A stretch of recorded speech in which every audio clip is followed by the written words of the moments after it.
नमस्कार दोस्तों, मैं हूं अनिकेत श्रीवास्तव और आपका स्वागत है हमारे चैनल एनी3 क्लासेज में। दोस्तों हम अक्टूबर में यूपीएससी पेट का एग्ज़ाम है जो कि हमारे सर पे आ चुका है। तो अभी से मैं 20 बहुत ही महत्वपूर्ण प्रश्न आपके लिए लेके आ रहा हूं जिससे आपके एग्ज़ाम की बहुत अच्छे से तैयारी हो सके। ये जीके जीएस का स्पेशल एक टेस्ट है जिसमें से 20 बहुत ही महत्वपूर्ण प्रश्न रहने वाले हैं, जिसकी लैंग्वेज हिंदी रहने वाली है और ये पार्ट आपका फर्स्ट है। आपके पास 20 प्रश्न है जिसमें से आपको 15 प्लस का टारगेट बना के चलना है। आप कोशिश करेंगे कि 20 क्वेश्चन में से 20 क्वेश्चन करें। अगर नहीं हो पाता है तो कोशिश करेंगे कि कम से कम 15 प्लस टारगेट बना रहे, क्योंकि 15 प्लस टारगेट रहेगा तभी आपका एग्जाम बहुत ही बेस्ट तरीके से निकल पाएगा, क्योंकि हमारे पास समय बहुत ही कम है। तो चलिए प्रश्न की तरफ बढ़ते हैं। प्रश्न है आपका, भारत में 1613 ईस्वी में अंग्रेजों ने अपनी पहली फैक्ट्री कहाँ लगाई थी? ऑप्शन है आपके पास गोवा, हुगली जो कि बंगाल में स्थित है, तीसरा है आरकोटा और चौथा है सूरत। तो दोस्तों आप बता सकते हैं कि भारत में जो 1613 ईस्वी में अंग्रेजों ने अपना जो पहला फैक्ट्री था वो कहाँ बिठाया था। अगर आपने ऑप्शन नंबर डी को सेलेक्ट किया है तो आपका ऑप्शन जो है बिल्कुल करेक्ट है। चलिए अगले प्रश्न की तरफ बढ़ते हैं। अगला प्रश्न है आपका, निम्नलिखित में से किस ब्रिटिश अधिकारी ने स्वाली के स्थान पर पुर्तगालियों को हराया था? तो दोस्तों ऑप्शन है विलियम हॉकिंस, दूसरा है थॉमस बेस्ट, सी थॉमस रो और डी है जोसिया चाइल्ड। तो दोस्तों आप बताइए कि किस ब्रिटिश अधिकारी ने स्वाली के स्थान पर पुर्तगालियों को हराया था? तो दोस्तों थॉमस बेस्ट ने, किसने? थॉमस बेस्ट ने पुर्तगालियों को स्वाली के स्थान पर हराया था। चलिए अगले प्रश्न की तरफ बढ़ते हैं। अगला प्रश्न है आपका, बजराम बेगच को किस देश के नए राष्ट्रपति के रूप में चुना गया है? यह आपका करंट अफेयर्स भी हो सकता है। तो दोस्तों बताइए कि बजराम बेगच को किस देश के नए राष्ट्रपति के रूप में चुना गया है? तो दोस्तों ऑप्शन नंबर डी आपका बिल्कुल करेक्ट है, अल्बानिया। अल्बानिया में बजराम बेगच जी को नए राष्ट्रपति के रूप में चुना गया है। चलिए अगले प्रश्न की तरफ बढ़ते हैं। अगला प्रश्न है, नए फसल लगाने की खुशी में हरेला उत्सव कहाँ मनाया जाता है? नया फसल जब लगता है तो एक उत्सव मनाई जाती है जिसका नाम हरेला है। तो ये जो उत्सव है वो कहाँ मनाई जाती है? ऑप्शन हैं आपके पास उत्तराखंड, तेलंगाना, मणिपुर और मिजोरम। तो दोस्तों अगर आपने ऑप्शन नंबर ए को सेलेक्ट किया है तो आपका ऑप्शन जो है बिल्कुल करेक्ट है। चलिए अगले प्रश्न की तरफ बढ़ते हैं।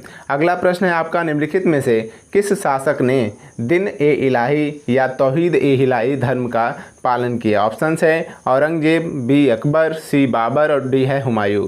तो दोस्तों बताइए कि कौन सा शासक था जो दिन ए इलाही और तौहीद ए इलाही धर्म का पालन किया? देखिए इस धर्म की स्थापना की गई, इस धर्म को बनाया गया था और इस धर्म को बनाया था किसने? अकबर ने, और अकबर ने ही इसका क्या किया?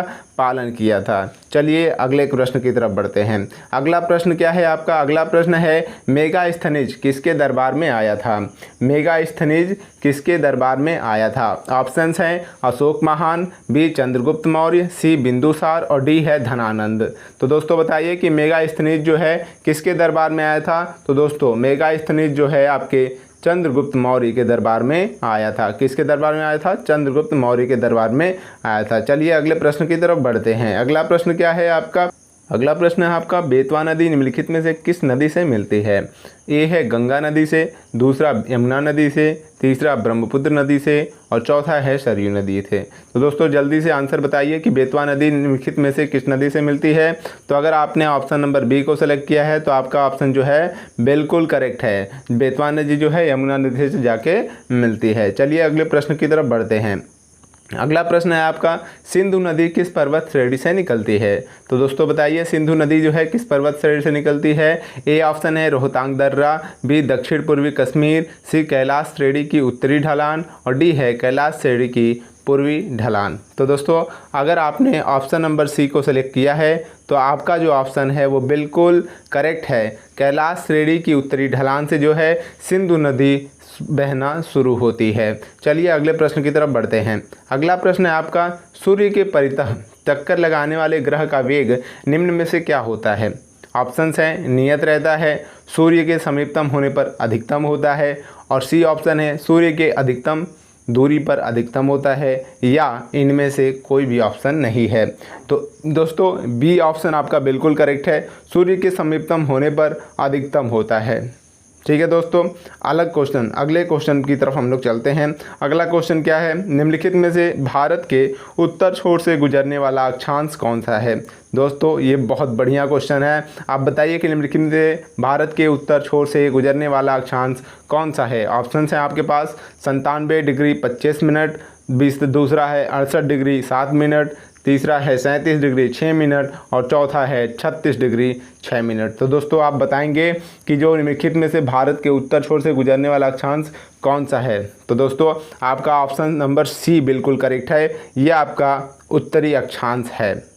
ठीक है दोस्तों, चलिए अगले तरफ बढ़ते हैं, अगले प्रश्न की तरफ बढ़ते हैं। अगला प्रश्न है दोस्तों, डोकलाम निम्नलिखित में से कौन से राज्य में स्थित है। देखिए डोकलाम में क्या होता है, चीन और भूटान ये दोनों देश इस जगह के लिए लड़ते रहते हैं। ठीक है, तो भूटान हमारे भारत देश से मदद मांगता है कि इस डोकलाम को हमें दिला दीजिए। तो डोकलाम हमारे भारत के किस राज्य में स्थित है उसको ऑप्शन बताने हैं। ऑप्शन फर्स्ट है पश्चिम बंगाल, बी मणिपुर, सी अरुणाचल प्रदेश और डी है सिक्किम। तो दोस्तों आपको पता होना चाहिए कि जो हमारा डोकलाम है वो सिक्किम राज्य में स्थित है। कहाँ स्थित है दोस्तों, सिक्किम राज्य में स्थित है। चलिए अगले प्रश्न की तरफ बढ़ते हैं। अगला प्रश्न है आपका, भारत में हरित क्रांति के फलस्वरूप निम्नलिखित में से क्या प्रभाव पड़ा। ये तो बहुत बेस्ट क्वेश्चन है दोस्तों। आप बताइए कि भारत में हरित क्रांति के फलस्वरूप निम्न में से क्या प्रभाव पड़ा। ए है अनाज की उपज बढ़ गई, बी यातायात की सुविधाएं बढ़ गई, सी किसान की खेती करने के लिए ऋण मिला और डी है भूखमरी की समस्या खत्म हो गई। तो दोस्तों ऑप्शन नंबर ए आपका सही है, अनाज की उपज बढ़ गई थी। हरित क्रांति में क्या हुआ था, अनाज की उपज बढ़ गई थी। चलिए अगले प्रश्न की तरफ बढ़ते हैं। अगला प्रश्न क्या है आपका, तो दोस्तों अगला प्रश्न है आपका कि 2011 की जनगणना के अनुसार निम्नलिखित में से किस राज्य या केंद्र शासित प्रदेश में लिंगानुपात सबसे कम है। लिंगानुपात का मतलब ये होता है कि जो पुरुषों की संख्या है कम है और स्त्रियों की संख्या है ज़्यादा है। तो ये लिंगानुपात जो है 2011 की जनगणना के अनुसार किस राज्य या किस केंद्र शासित प्रदेश में कम है। तो इसके ऑप्शंस हैं आपके अंडमान और निकोबार द्वीप समूह, दूसरा है पंजाब और तीसरा हरियाणा और चौथा है दमन व दीप। तो दोस्तों आपका ऑप्शन नंबर डी बिल्कुल करेक्ट है, दमन व दीप।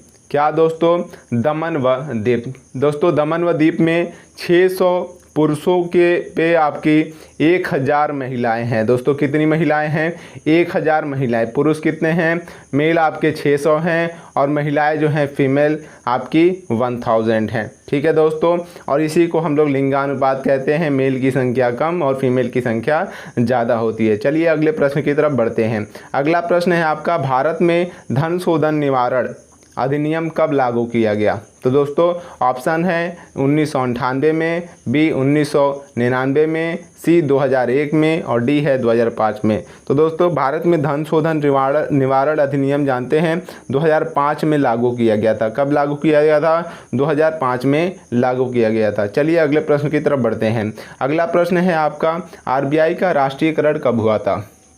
आरबीआई का राष्ट्रीयकरण कब हुआ था। ऑप्शंस है 1948 में, 1949 में, 1934 में और 1937 में। तो दोस्तों आप अपने ऑप्शन को, अपने कमेंट को आप मैच करेंगे। आपका आंसर क्या है, आपका आंसर है 1949, यानी कि 1949 में आरबीआई का राष्ट्रीयकरण हुआ था। चलिए अगले प्रश्न की तरफ बढ़ते हैं। अगला प्रश्न है आपका, निम्नलिखित में से कौन अग्नाशयी हार्मोन है। अग्नाशयी हार्मोन निम्नलिखित में से कौन सा है। ऑप्शन इंसुलिन, बी ग्लूकान, सी एमिलिन और डी है सभी। तो दोस्तों जो आपका अग्नाशयी हार्मोन है वो आपका इंसुलिन है। क्या है दोस्तों, इंसुलिन है। चलिए अगले प्रश्न की तरफ बढ़ते हैं।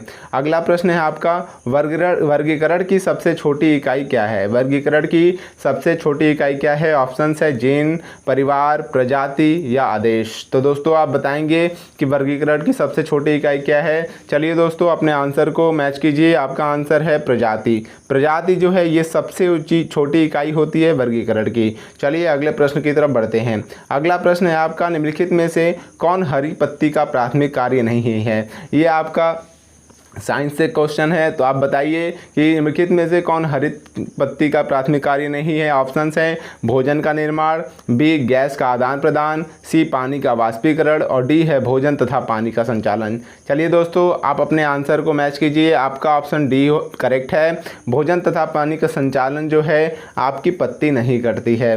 पत्ती आपकी भोजन बना सकती है, हवाओं को ऑक्सीजन को छोड़ सकती है, कार्बन डाइऑक्साइड ले सकती है, पानी को वाष्पीकरण कर सकती है, लेकिन भोजन तथा पानी का संचालन वो नहीं कर सकती है। चलिए अगले प्रश्न की तरफ बढ़ते हैं। अगला प्रश्न है आपका, पेट को भोजन के माध्यम से प्रवेश करने वाले कीटाणु से क्या बचाता है। अगर पेट में हम भोजन करते हैं तो उसके साथ कुछ ना कुछ कीटाणु हमारे पेट के अंदर चले जाते हैं, तो उनसे कौन सा ऐसा लिक्विड है, कौन सा ऐसा केमिकल है जो हमें बचाता है। तो ऑप्शन है आपके पास पेप्सिन, प्रोटीन, HCl और एमाइलेज। तो दोस्तों आपका ऑप्शन नंबर सी जो है बिल्कुल करेक्ट है। क्यों? क्योंकि जो आपका HCl है वही आपका हमारे पेट में गए हुए जीवाणुओं से बचाता है। चलिए अगले प्रश्न की तरफ बढ़ते हैं। अगला प्रश्न है आपका, भारतीय संविधान का अनुच्छेद 2080 किससे संबंधित है। भारतीय संविधान का जो अनुच्छेद 2080 है वो किससे संबंधित है। ऑप्शंस हैं नीति आयोग, बी वित्त आयोग, सी अंतर्राज्यीय परिषद और डी है चुनाव आयोग। तो दोस्तों आपका ऑप्शन नंबर बी बिल्कुल करेक्ट है। आप ऑप्शन नंबर बी को बिल्कुल करेक्ट कर सकते हैं। भारतीय संविधान का जो अनुच्छेद 2080 है वो वित्त आयोग से संबंधित है। तो दोस्तों आज का 20 क्वेश्चन समाप्त होता है। आपके लिए मैं एक प्रश्न लेके आया हूं जिसको आप खुद से कमेंट में हमको बताएंगे कि इसका आंसर क्या होगा। आपका क्वेश्चन है, राज्य विधान परिषद के सदस्य निम्नलिखित में से किसके निर्वाचन में भाग लेते हैं। दोस्तों आपके ऑप्शन हैं राष्ट्रपति, उपराष्ट्रपति, राज्यसभा के सदस्य और डी है उपरोक्त में किसी के चुनाव में भाग नहीं लेते हैं। दोस्तों आप कमेंट में ज़्यादा से ज़्यादा सभी लोग आंसर देंगे। इस क्वेश्चन का आंसर मैं अगले पार्ट में आपको बताऊंगा। ये पार्ट आपका फर्स्ट था, आपका एग्ज़ाम आ चुका है। तो दोस्तों ज़्यादा से ज़्यादा लोग देखें, इसको शेयर करें, सबके पास भेजें ताकि सभी लोग एग्ज़ाम्स को क्लियर कर पाएँ। देखिए क्वेश्चन हम बहुत ही सेलेक्ट करके आपके लिए लाते हैं। ये क्वेश्चन बहुत बार पूछे गए हैं, इसलिए आपके पास मैं लेके आया हूँ ताकि आप इसको एग्ज़ाम के बेस पे तैयार कर सकें। नमस्कार दोस्तों, मिलते हैं आपसे हम अगली वीडियो में।